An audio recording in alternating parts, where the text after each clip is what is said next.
បងប្អូនជំរាបសួរតាមមកមើលការបណ្ដោះការក្រដាស់ទាំងអស់គ្នាបាទមកមើលការបណ្ដោះការក្រដាស់ជាមួយខ្ញុំបាទខ្ញុំមាន2ផ្លូវបាទអញ្ចឹងខ្ញុំមាន2ផ្លូវដែលផ្សាំផ្កាក្រដាស់នៅក្នុងនេះមិនមែនត្រឹមតែផ្សាំផ្កាក្រដាស់ទេបងប្អូនខ្ញុំផ្សាំដើមជ្រៃមាសឬក៏ជ្រៃតាំងបាទហើយបងប្អូនបាទជ្រៃមាសឬក៏ជ្រៃតាំងយ៉ាងម៉េចហ្នឹងបងប្អូនមើលស្លឹកវាបាទដូចជ្រៃយើងអញ្ចឹងបាទនេះដូចដើមជ្រៃយើងអញ្ចឹងតែជ្រៃដោះលើនៅតាមព្រៃតាមអីណាធំនេះឃើញទេអញ្ចឹង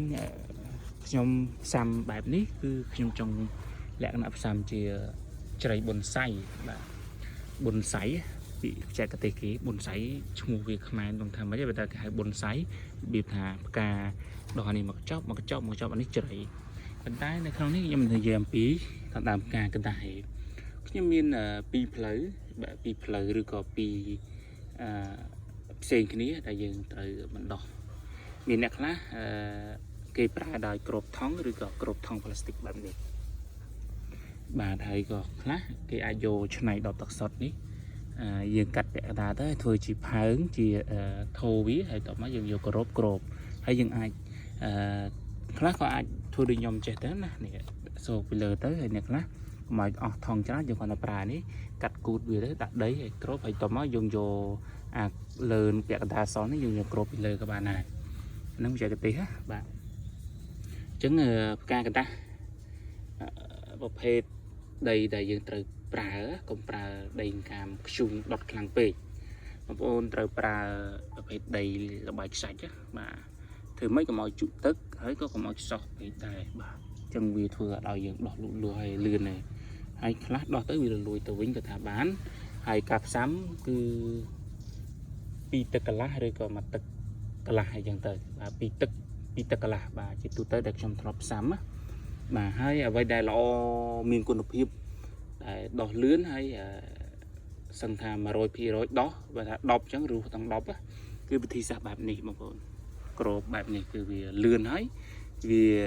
មិនងាយងាប់ទៅវិញទេប៉ុន្តែពួកនេះអាចដោះទៅវិញវាអាចងាប់ទៅវិញដោយសារតែប្រភេទដីឬក៏ទឹកជ្រុលឬក៏ខ្វះជាតិទឹកហ្នឹងហើយតែទាំងនេះប៉ុន្តែសម្រាប់ខ្ញុំវិញខ្ញុំធ្វើមិនងាយឲ្យមានបញ្ហាងាប់អីទេបាទហើយផ្កាក្រដាស់ប្រភេទច្រើនពណ៌នឹងខ្ញុំមានផ្សេងទៀតដែលអាចធ្វើឲ្យមួយដើមអាចច្រើនពណ៌បានបាទវាអញ្ចឹងវីដេអូខ្ញុំនឹងប្រាប់បងប្អូនជាបន្តផ្សេងទៀតនៅពេលដែលដោះខ្ញុំនឹងបង្ហាញជូនបងប្អូនដើម្បីថាផ្កាក្រដាស់នេះគឺពេញនិយមដែរបាទដាំលម្អជាលក្ខណៈសួនផ្កាក្រដាស់ខ្លះគេអាចដាក់ក្នុងផើងគេអាចធ្វើជាខ្លោងទ្វារខ្លោងអីរូបក៏បានដែរប៉ុន្តែយូរឆ្នាំបាទតម្រាំបានណាបាទហើយបើសិនជាបងប្អូនមានផ្កាក្រដាស់មួយផើងនេះទីមួយដើមនៅផ្ទះតែមួយអាចផ្សាំវាបានច្រើនហើយផ្កាក្រដាស់នេះពេញនិយមហើយជាពិសេសនៅរដូវក្តៅបែបនេះគឺវា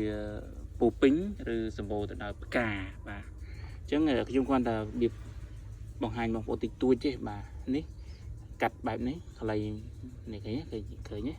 នៅយ៉ាងយូរគឺ2សប្តាហ៍វាចាប់ដើមចេញត្រួយហើយចេញប្រឡូកដោះហើយបាទលឿនទេប៉ុន្តែពួកនេះលឿនមួយអាទិត្យអីអាចចេញប្រឡូកណាបងប្អូនអញ្ចឹងដើម្បីទទួលបានវីដេអូចំណេះដឹងប្រចាំថ្ងៃបងប្អូនអាចចុច Subscribe ឬក៏ជាវភាសាខ្មែរគេហៅជាវហើយភាសាអង់គ្លេសហៅ Subscribe ដើម្បីទទួលបានវីដេអូចំណេះដឹងទាក់ទងទៅនឹងការបន្តជារៀងរាល់ថ្ងៃពីខ្ញុំបាទអញ្ចឹងអរគុណច្រើនបងប្អូនបាទ